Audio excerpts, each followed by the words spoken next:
From the comforts of your own home or from your bed, from your couch, in the car, while you're on vacation, wherever it is, I'll be watching you and you'll definitely be watching us down here on Fresh Brew, coming to you on this glorious Sunday morning together with me, Mio Adlan, and the ever so glowy, marvellous, magnificent, gorgeous, my partner in crime, Setia. Yes, and today we have a very, very interesting topic, something that is going viral on social media, in fact, right now, ironically, is, of course, Malaysia's proposal to ban social media for teenagers under 16. Now, we are following the likes of Australia, who has already done the ban last year. So, for us, Mio, right, I want to ask you, when did you first open up your social media account? I opened up my social media account when it was in existence. Granted, I was already in my early 20s at that time. So, again, I am not applicable when it comes to this particular ruling. But again, it was the hype of the town. It was the top of the town. Everybody was actually on, social media at that time. There was Friendster, there was MySpace. People were jumping in line trying to check out what this social media hype is all about. Yeah, and then it was very interesting. Exactly. So you can attest to how social media has changed over the years. I think I was the start, my generation was the start of social media. We were the first ones that were on Facebook, on Friendster, opening up MySpace, and then we transitioned to applications such as Instagram, TikTok, what was formerly known as Twitter, now X, Threads, and whatnot. So again, I personally do think that the ban has its reason. There is a reason why teenagers are not necessarily encouraged to be on social media, but how can we navigate this social media space, or rather all this technological space, in a more healthy and safer way? We have, of course, three of our guests here today. She is the CEO of the Communications and Multimedia Content Forum of Malaysia, Ms. Madiha Mahmud. He is the Malaysia Head of Public Policy on TikTok. We have Firdaus Fazil, and you might have seen her on your social media accounts as well. Content creator Audrey here is joining us on Fresh Brew. So very good morning. Thank you so much for coming down this lovely Sunday morning. I'm going to get into it, straight into it. I want to ask you first and foremost, Audrey, because you do have kids on, you do have two children, right? One boy and one girl as well. Yeah. Are they on social media? Do they have their very own social media accounts? No. What's the reason for it? Okay. Well, I personally am on social media, and my career is social media. So I've seen, I think I know enough about social media to not allow my kids. So my kids are not allowed their own social media profiles. That's not to say that they don't consume. They watch YouTube Shorts. They watch TikTok on my phone sometimes. But yeah, I don't allow them to have their own accounts. They don't have their personal account, but they have other means and avenue to actually still be on social. They do. It's just that they just don't have their own. Okay. Yeah. Right. Yeah. Hence why we have this topic that we want to discuss with three of our esteemed panels over here, which is growing up online, safe, smart, or at risk. Hence why, Zoe came out with that introduction, how, social media has started, way back in mid-2000, how it has developed rather than being a luxury, now somewhat is becoming a bit of a necessity, to all of us, whether or not we're, in our age right now, or even for youngsters, how they consume information, how they actually get news, and so on and so forth. So I'm drawn to come to you first, Firdaus, the fact that you're the guy behind one of the most popular platforms out there in TikTok. Yes. Obviously, when it comes to the existence of the platform, your usage, because looking at how it is, the trends of Malaysians, maybe you can share with us on this. Do you have some numbers or some indications of where Malaysia stands, specifically for the younger age, the youth of Malaysia, where we are in regards of the number of users that you might share with us? Well, first of all, thank you. Very good morning to the audience tuning in. Very good morning to you as well, Zoe, as well as Mio. Thanks for having me here. Well, basically, I think maybe we should start with the background of TikTok, right? I think TikTok, to some extent, we started off as a discovery platform. And this is basically a platform for people to connect, to share their aspiration, and basically to connect with the entire community, right? So, I don't know whether you know this, TikTok was launched in 2017. So it's already almost a decade now. right? Only? Before it was TikTok, it was a different app, right? No, it's not. Oh, No, so it's not. just TikTok. It's always been itself. TikTok, right? Okay, got it. And interestingly, throughout the years, when TikTok has expanded their reach in terms of consumption, in terms of acceptance, TikTok has become a medium for people to basically discover new ideas and basically to connect to each other. So if you really think about this, right, because of this connection, we believe that it's very important for the teens and the young people to basically leverage all the social media platforms because it's part of the component of being growing up, right? So TikTok alone, as far as platform is concerned, we already have 1 billion users across globally. And in Southeast Asia alone, we have over 460 million people leveraging on TikTok on various aspects of their livelihood as well. So what we are offering to the teens and the young people is an opportunity for them to actually self-discover, basically an opportunity for them to connect with the inspired community members, to boost their self-esteem, and also to basically to learn new things, right? And not just that, what TikTok is offering to the teens and the young people is actually an opportunity to actually creatively express themselves on the platform. And I think this is very important for the teens as they grow themselves to basically acquire new skill sets in navigating all these challenges in this new world.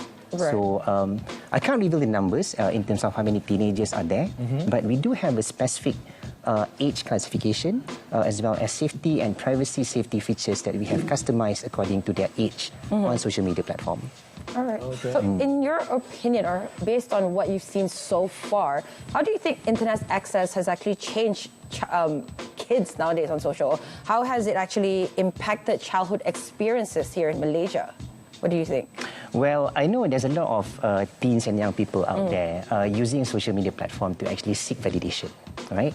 But having said that, we have also seen a lot of teenagers and young people out there basically using social media platform, TikTok especially, to discover new things, to learn new things, and reinforcing each other on some positive values, right?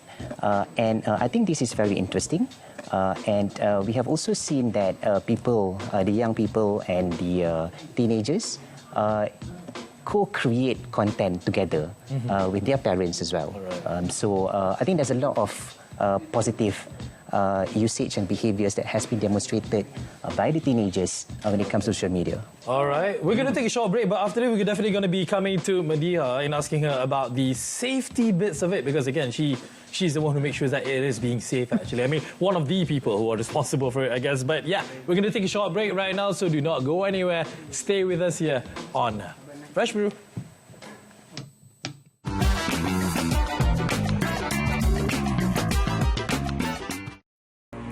Saya menyeru kepada semua pihak agar menghayati setiap prinsip rukun negara dan menjadikannya amalan dan garis panduan hidup sebagai rakyat Malaysia.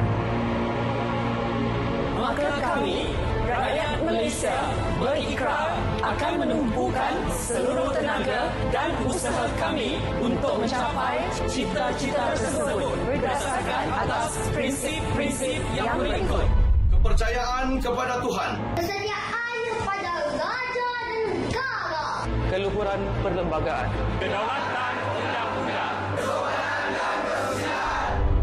Jika ada mana-mana rakyat Malaysia yang tidak mahu mengikut prinsip rukun negara, saya menasihatkan maka dia tidak layak digelar sebagai warga negara Malaysia.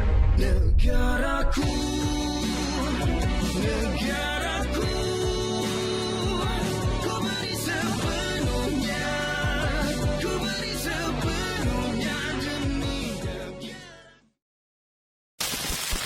Mengedar, memuat naik, memuat turun, menspin karya hak cipta tanpa kebenaran adalah suatu kesalahan jenayah cetak rompak digital.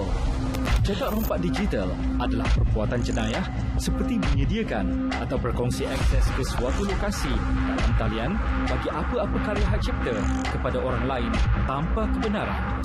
Perbuatan jenayah cetak rompak boleh mengakibatkan kerugian besar kepada industri seni hiburan, ekonomi dan keselamatan negara.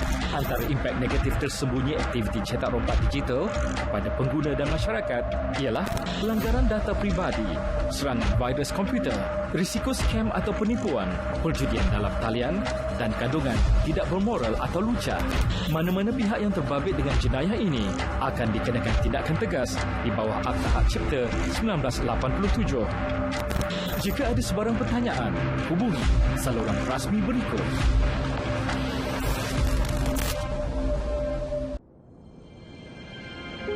Laut kita, khazanah yang tidak ternilai. Tapi ia sedang diancam. Aktiviti haram, pencemaran dan pencerobohan, semua ini menggugat sumber perikanan negara. Anda boleh menjadi ejen perubahan. Laporkan segera kepada Fishcom di talian yang tertera. Di Fishcom, setiap aduan anda direkod, disahkan dan dihantar terus kepada pasukan penguatkuasaan. Fishcom terima satu kali aduan berkenaan vessel nelayan didapati memasang bubu naga. Tindakan segera diambil demi melindungi laut dan memastikan keterjaminan makanan buat negara kita. Fishcom, salurkan aduan anda hari ini kerana sumber laut kita, tanggungjawab kita semua.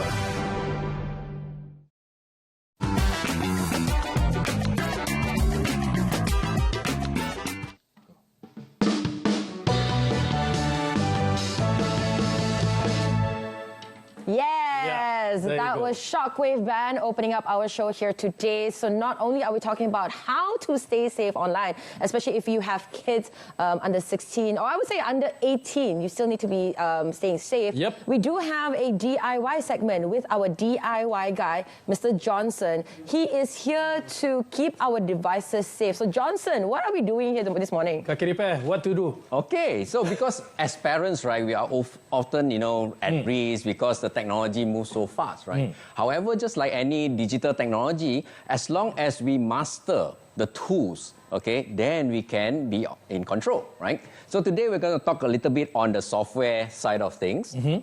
Over here, I'm going to show you two softwares that you can DIY yourself. One is the Family Link, the other one is the Family Safety. They are both on Androids, okay? iOS probably have their own version as well. With that, you can actually, like a dashboard and a remote control to control and monitor the kids, right? So over here, I have some slides prepared so that easier, without needing to show my screen. You can see over here, yeah, this is my son.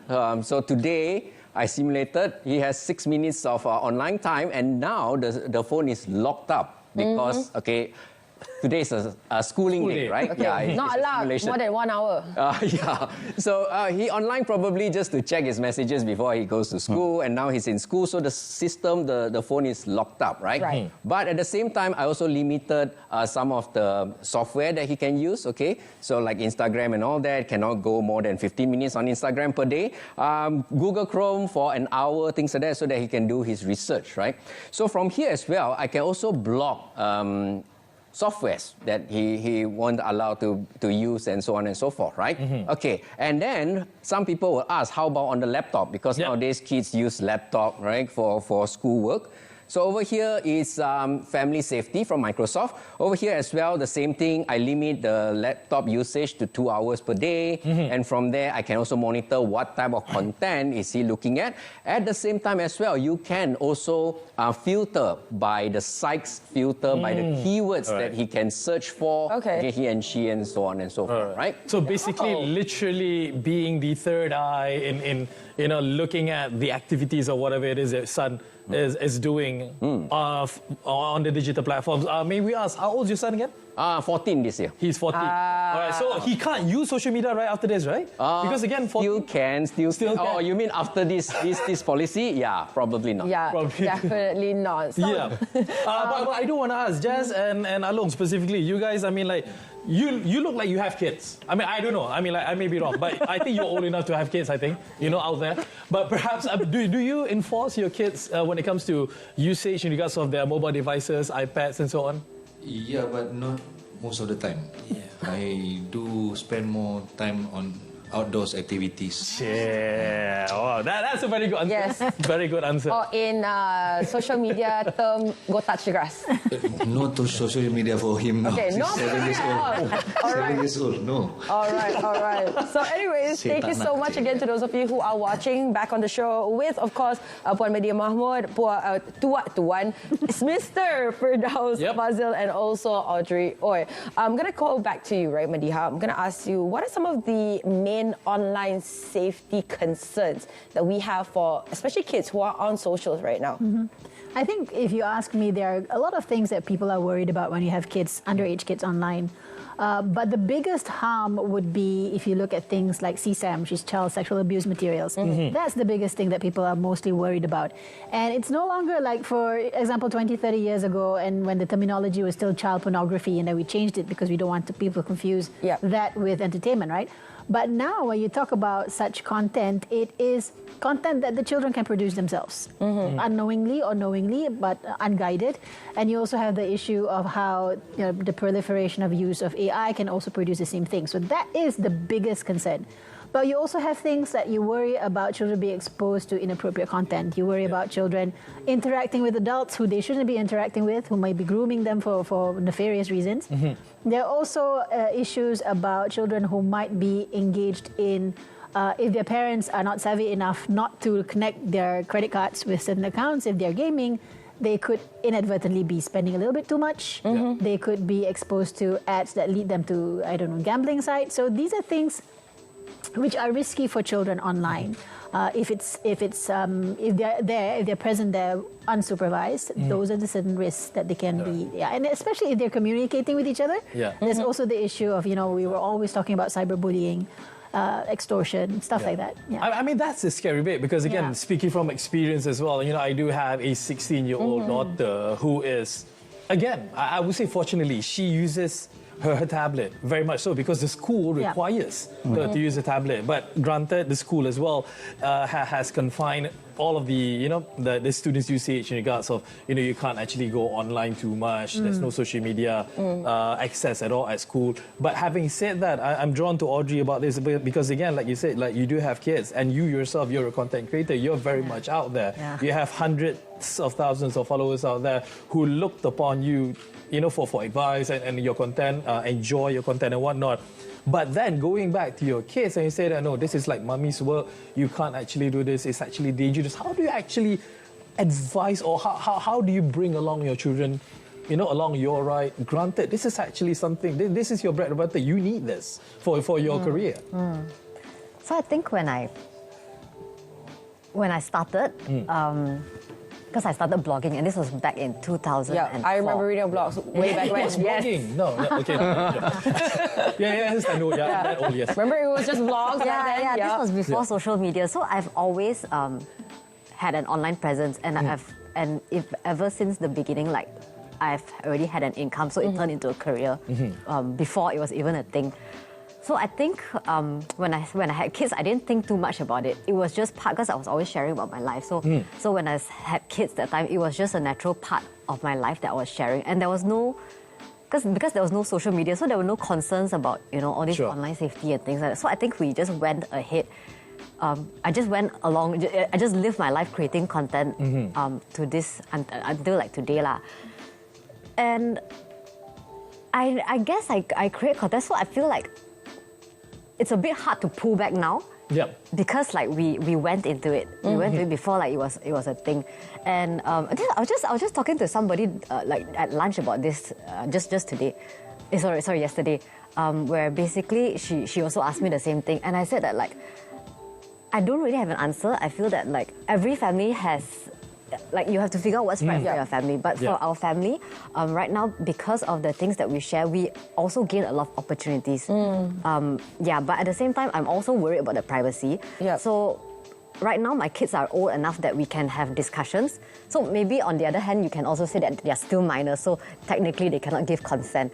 But they are also old enough for us to have discussions. So we do talk about what we post online as not just me but my husband as well. What we post online about them. We do. We did have a talk about whether we want to take this offline or like our family life offline or not, and then we realized that they still get a lot of opportunities from, even the kids themselves, they get a lot of opportunities from our online presence. So we are just kind of doing like a balancing act. At the end of the day, it's all about just managing the expectations properly, in proper guidelines, and building that trust. Across so the I'm board. very, very mindful about what I share about them. I don't share like the negative or the embarrassing aspects for them, and they also check every piece of content before I post it. If it involves them, It's great that you're also getting your kids' consent to actually still post their stuff out on social media. Because I'm pretty sure, again, like you said, it's something that you guys were accustomed to, and how time has changed with all these online predators. I actually do want to touch a little bit about something Maria mentioned just now.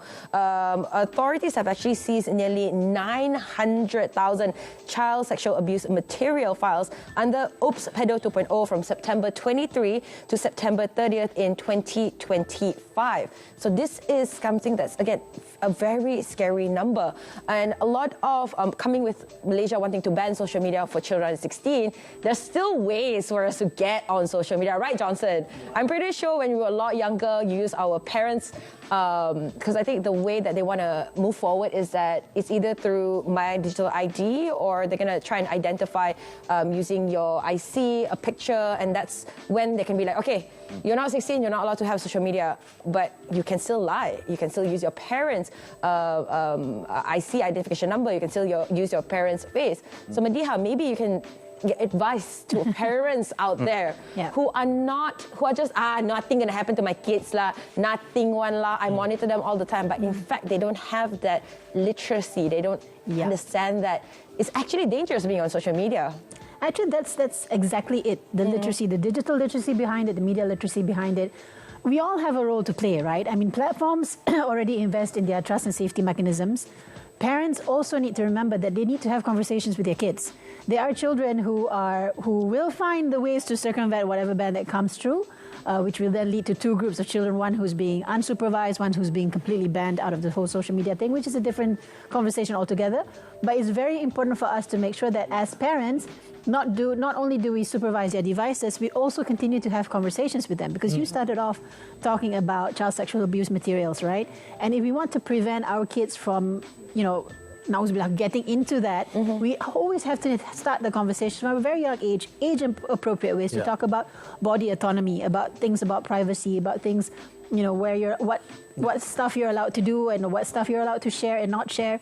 So these are conversations that we can have when children are young enough to understand these conversations, and this needs to be a continuous approach. Sometimes even though that the conversation is going to be uncomfortable, but you kind of you have to bite the bullet because of whatever it is that's happening right now. It's all about education. Again, it's all about upbringing, on how you are bringing yourself and sharing that knowledge across the board. We're going to be taking another short break. Do not go anywhere, because we still have some time to grill all these three esteemed guests that we have together with us. But don't go anywhere. Chill here on Fresh Brew.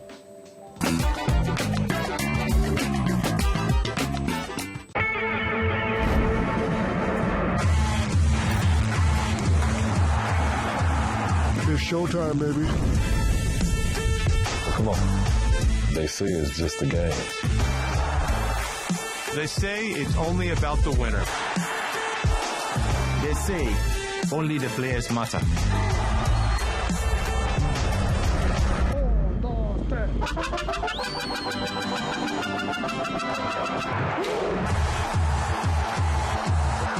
It's all of us.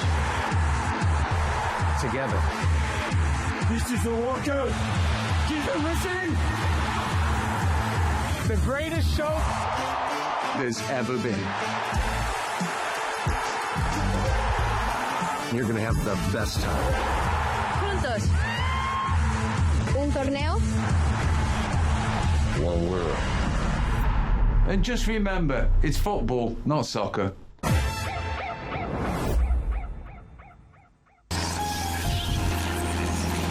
Food is transported in refrigerated trucks in South Africa. Palm oil is in half of all products sold in supermarkets. The famously pink Amazon River dolphins are under threat. Mercury from gold mines is poisoning them. Power stations block their migration route.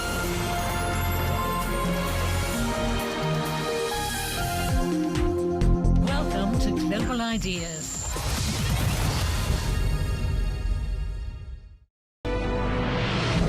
Last 16 with the 7-4. Barcelona has approved a plan to double the city's tourism tax beginning April. Asian Marine Affairs and Fisheries Ministry.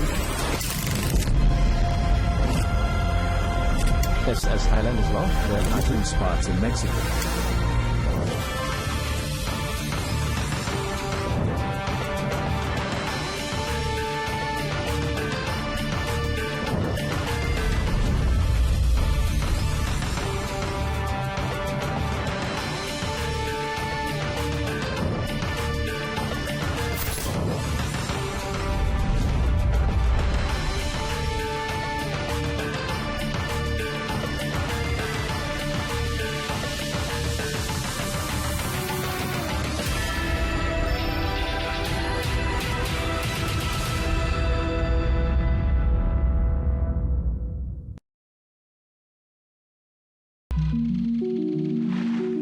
I live in a dream world. Life is a stage for me.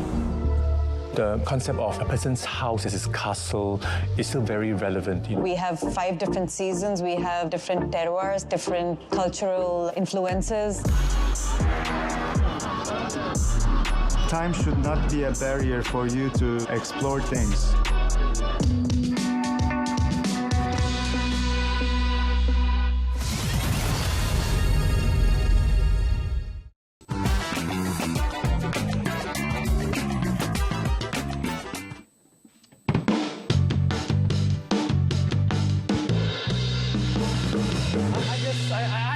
The intros every single time from Soundwaves it makes us alive. Very, very alive. Speaking of all things alive, we want to go head on over to Nabil. Who's alive? Who's alive right now. If you are an Astro Boy lover, you love this. It's a toy, it's a manga, right? You don't know who Astro Boy is. I know who's Astro Boy, but I don't know the origin of Astro Boy. So some people might be shooting me some daggers right now. Exactly. Don't shoot me the dagger. Shoot Nabil the dagger. And to know more about Astro Boy, we go to the boy himself, Nabil.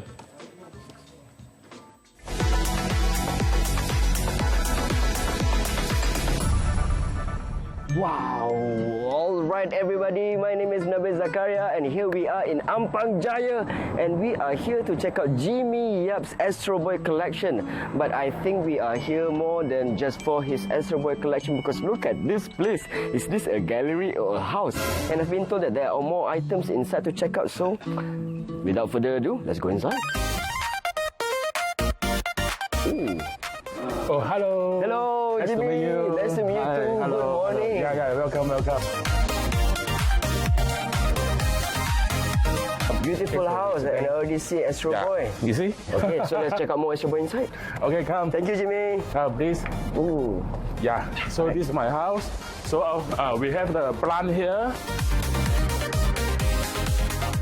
And also have the Astro Boy here. You see the tiles? All right. Actually, this is from the idea from the Japan Shinjuku. Okay. The artist, but the government take out already the artist. Oh. So I modified, become here. Oh my God. Yeah. So is this from? The idea is from the Japan Shinjuku under the bridge one. Yeah. Oh my God. It's another artist, a pixel artist or what? He doing the pixel art for the tiles. I see. So I modified and managed her. Okay, so far 2 Astro Boy already, but more Astro Boy upstairs. Yeah, come please. Okay, so I'm gonna take off my shoes here. Am I in a hipster cafe? No, it's a house. Oh my God, this is such a nice place. Yeah. So this is my private place, my own self, my collection. My friend called this Jimmy Museum. Oh, Jimmy Museum. Yeah. I think that's a very apt name, because other than more Astro Boys, I could also see other stuff here. Yeah, I like the CD album, I like the plants, the cactus, and old furniture. So anything collect, I will become the Jimmy Museum here. Jimmy Museum. Okay, but Jimmy, of course, I could see that there's so many Astro Boys here. Yes. Jimmy, why Astro Boy? I believe every boy, they have a kid out, we call. We have the small toys in our inner heart. So we still like very childish, very children. Even we are 40 plus or 50 plus, we still act like a children. It's a very good and very appreciate that. Yeah. It's like as if you're living your childhood nostalgia, right? Yes. My first Astro Boy, okay, I find it. Yeah, here. His first one, guys. So this is my first Astro Boy. Start from this, I put on the car dashboard. Until now, then become one, got two, got three, second. And my friend around me, they know me like to collect the Astro Boy. They will notice me and tell me where to get the Astro Boy. And even they praise me also. Yeah. So your collection started 22 years ago? Yeah, almost that. So does that mean that this is over 22 years old? Yeah. Oh my God. So if you have a child, it could have gone to university already. Right? Yeah. So this is the first one. Yeah. All right, Jimmy. So I see there are so many. How many in total of Astro Boy pieces you have? Didn't count it lah. If you say more than 1,000, maybe because included the printing material also got Astro Boy. Maybe this 7-Eleven card, but this is from a Taiwan card. Yes. And also have this is not rubber. It's a rubber chop.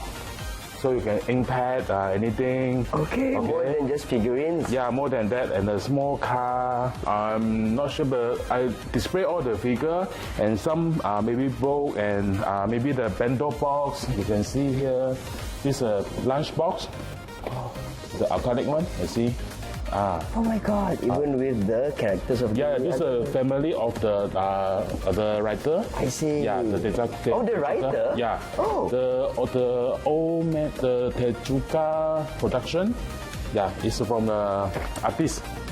22 years. If you were to add up everything, how much have you spent for your collection, Jimmy? How much? Yes, of course, if you're not comfortable, it's okay. You don't have to. I am not sure, but I hope this maybe become my retire funding. Oh, retirement funding, which is very true because these are assets. Yeah, assets keep the investment also. Because the toy, we will not only collect the value, we collect the feeling, the memory, and the friendship. Like I start collect this, to know more friend.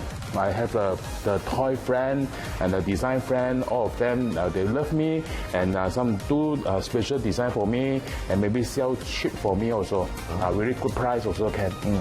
Okay, that's beautiful. That's really, really cool, Jimmy, I have to say, because there are so many. And it's good to know that you are also making friends, because, of course, when you are into a hobby, it turns into a lifestyle, and sometimes you get community behind you. Yes. Yeah, that's great. Life not so boring. Yeah, not lonely. Yeah. Once you have something like and you like to sharing to others, it's really good, and the experience really good. All right, so maybe let's start your own community. If you were to start your own community, I mean, to your new community members, let's say if they were to start their own collection, what advice would you give them?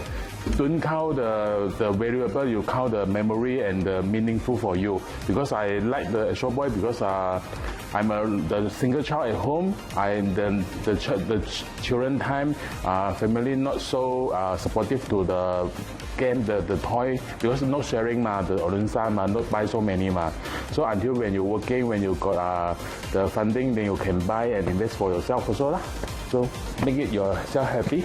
So Jimmy, if they will want to check out your collection, is there a way they can visit your social media? Instagram. My Instagram is Astroboi Jimmy, ASTROBOI_Jimmy. I will update my collection and my life and all my career also. You see, even social media also got Astroboi inside. Yes. Thank you so much, Jimmy. Thank you. I think I'm gonna spend just a bit more. Okay. Say goodbye to you. Yeah. Okay. And bye bye, guys. Thank you for joining us. And see you guys next time. Bye bye. Wow, Jimmy. So this one like ceramic. Okay, this is ceramic.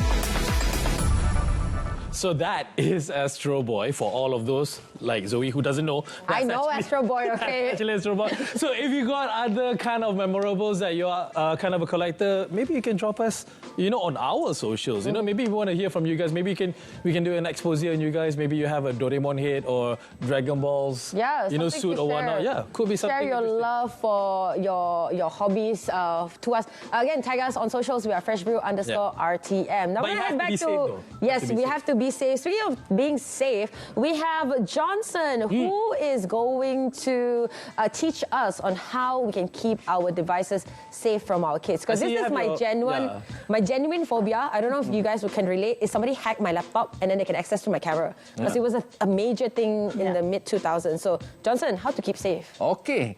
So I think we are sure that our devices are listening and looking at us at all times, right? Yes. Okay, but at the same time, yes, as you just said just now, we can really protect from other people from hacking and watching us and listening to us, right? Using very, very simple tricks, okay? You can find one of those very old headsets that you have, okay? There are actually two types of headsets, right? One of them, if you look at these pins over here, you can see here there's 4 ports, 1, 2, 3, 4, okay? Which means this one has earphone and also microphone, right? Okay. There's another type which is just 3, okay? So it works well with those that has 4. What you do is, this is an old one. We are going to just snip it off, all right? And now there's no microphone, there's no earphone connected to it. So when you plug it into your device like this one, okay, phones, tablets, laptops, what's going to happen here is that now the system will think that we are actually plugging in a microphone, right? And now nothing is being picked up. No voices will be captured. Wow. Without having you to spend too much money at all. We're talking about old... Who uses wired earphones anyways right now? I still do. Oh, okay. Well, all right. Shows it, but yeah. Okay, but you see, because end of the day, right, if we use like software mute and things like that, we don't really know whether it's really muted or not. So with this, we are very sure, right? The second part is, of course, the camera itself. You can see here, everyone is here. So certain laptops, it comes with a... slider thing. The slider, right, to turn it off. Okay. But for most of us, maybe we don't have. You can use one of these post-it pads, right? Right. Small little ones. Yeah. Just put it over. Ta-da! As simple as that. Yeah. Hey. Alamak. All right. It needs to be sticky, right? Sticky, yeah. I've been using this a few times. Let's forgive the post-it. The post-it is having nerves being in front of the camera. There you go. So now hackers can't see and can't hear us anymore. Ala, Jazz, how are they going to steal your songs now? How are they going to know what songs you're going to play? It's pinkish. You can change other colors. No, that's a cool thing because like what Johnson is actually saying, it doesn't take too much of an investment. I mean, granted, there's plenty of like people selling security devices or whatnot, but something as simple as this, Johnson, like you, are you saying that across of all of your gadgets at home, you're doing this? I mean, like just to keep safe or? Not really, because there are software versions. So what I do is I have multiple firewalls at home, from the router all the way to the laptop. So it's a kind of like a one-way traffic. And I stop people from hacking into my network. Right. Okay, so I think Firdaus is definitely going to start, after this, you might see a video on him on TikTok on how to stay safe online by using just a post-it. As long as he's not the one listening to us. No, of course not. No, he's definitely not going to be listening to us. Instead, he's going to be sharing a campaign that TikTok is pushing. It's called Think Twice. But what exactly is it? How can we think twice with this campaign? Of course, using TikTok. We will come back to you right after this.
welcome back to Fresh Brew. Thank you so much to Soundwave, always entertaining us, with their snippets and songs. It's kind of cool. I like that. Yes, I really like the fact as well. We have three of our guests here. Of course, we have the CEO of the Communications and Multimedia Content Forum of Malaysia, Ms. Madiha Mahmud, the Malaysia Head of Public Policy on TikTok, Firdaus Fazil, as well as content creator, Ms. Audrey Ooi.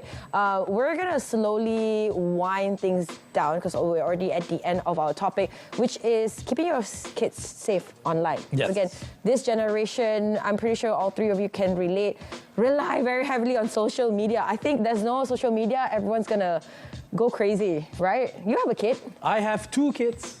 One always spends time on YouTube and YouTube Kids. And one, which I just found out that she has an IG account. Oh, yes. Hey. So yeah, so those are some of the, I think, concerns, right, that we were talking about, of kids having social media and not telling their parents. Lucky for you, you are very hands-on with your kids, right?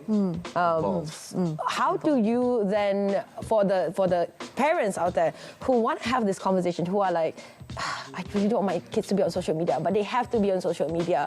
So how then can we have this honest conversation with our kids? Just be like, okay, maybe I propose Monday to Friday you're not on socials. Maybe on weekend you can be on socials. What's your I think criteria like for your kids? Yeah, so to be honest, my son has been asking for Instagram lately because all his friends are on it. But I feel like, we can put rules, we can use the Family Link app and all that. But like what Madiha said, if there is no continuous ongoing conversation and if there's no support and boundaries set by the parents, right, they can easily bypass all these things. So like when my son asked me for it recently, just a few months ago, I asked him, okay, but I have all these worries. I have worries about you getting addicted. I have worried about you being exposed to inappropriate content, and so forth and all these dangers. So I said, like, what can you tell me to alleviate my concerns about this?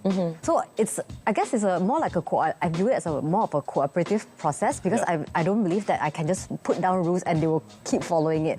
Like there is going to be a point where there's some tipping point where something will get to them and then they want to do it. So I try to keep it as collaborative as possible. So when I told him, I said, these are all my concerns. Can you tell me what we can do together to keep you safe from all these things? He kind of stopped. I think if I can just add on, right, I think what Audrey has mentioned just now is actually a pro tip, right? So on TikTok, what we have is basically a very comprehensive perspective in terms of how we tackle online safety. I know just now Madiha has mentioned about all the risks in terms of harmful behaviors and harmful content.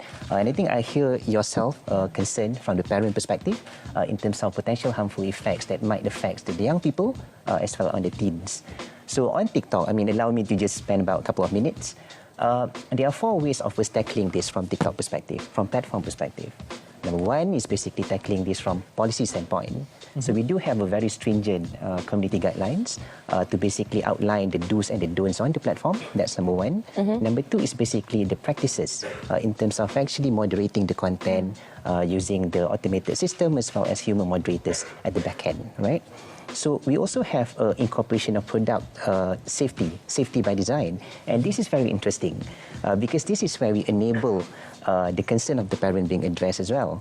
Because we do have a family pairing which allows the parents to basically link the accounts with their teenagers and also their young people and customize the safety features accordingly.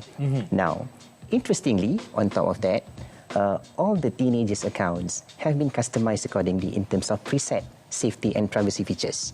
We already have some basics, for example, right?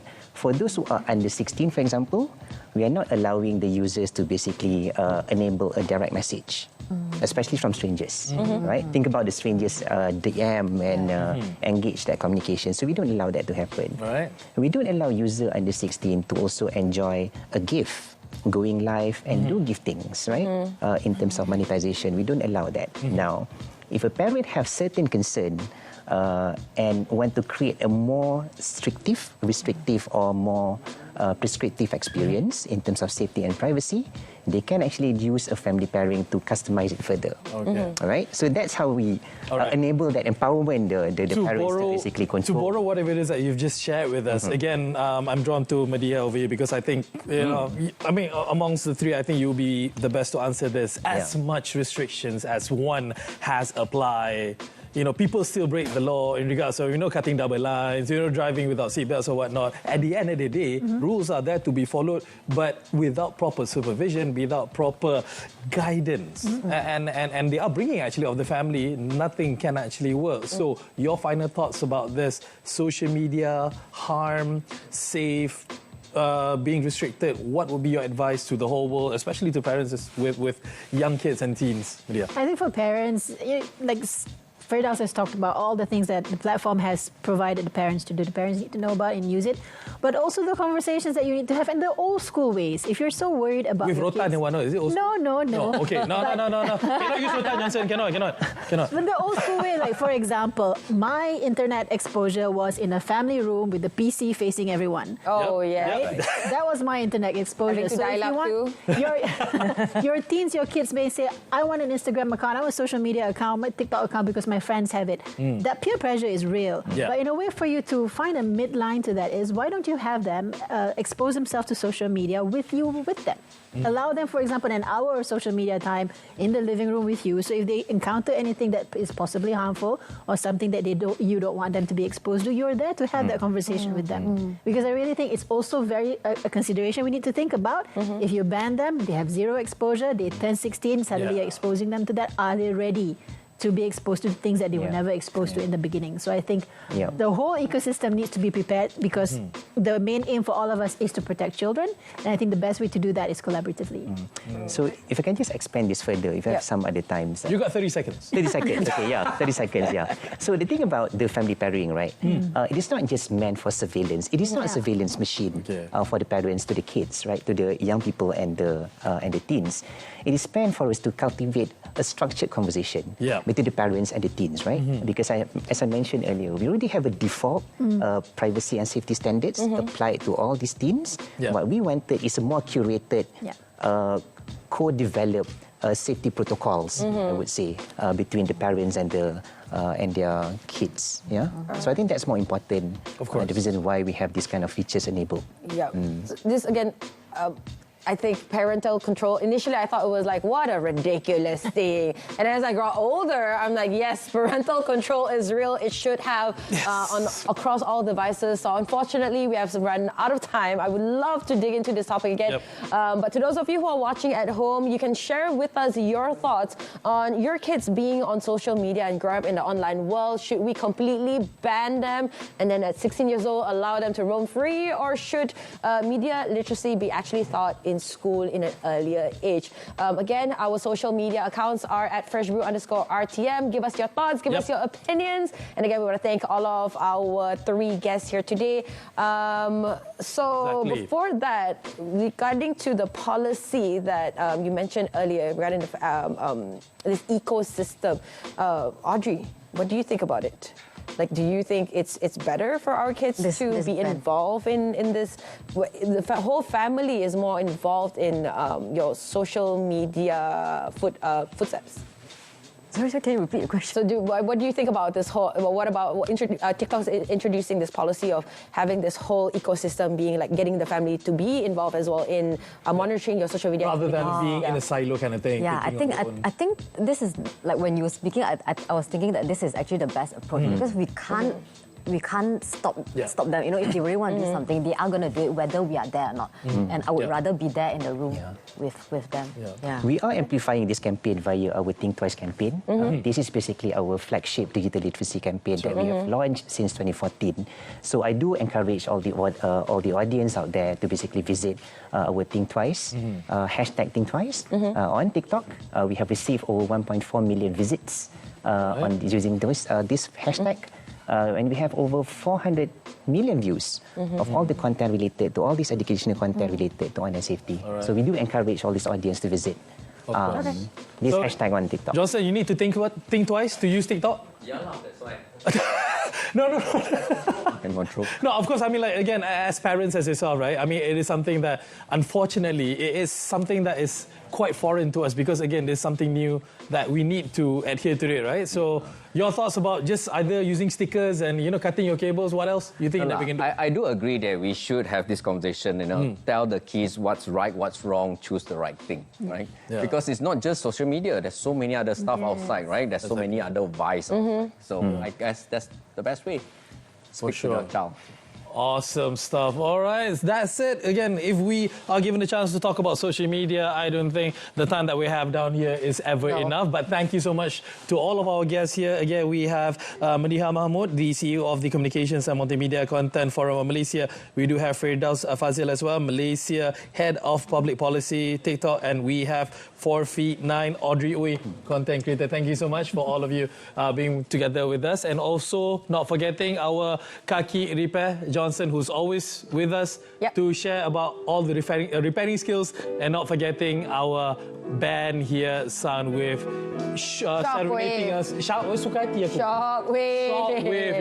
It sends a shock down our spine with their beautiful music. Thank you so much for watching us, as mentioned.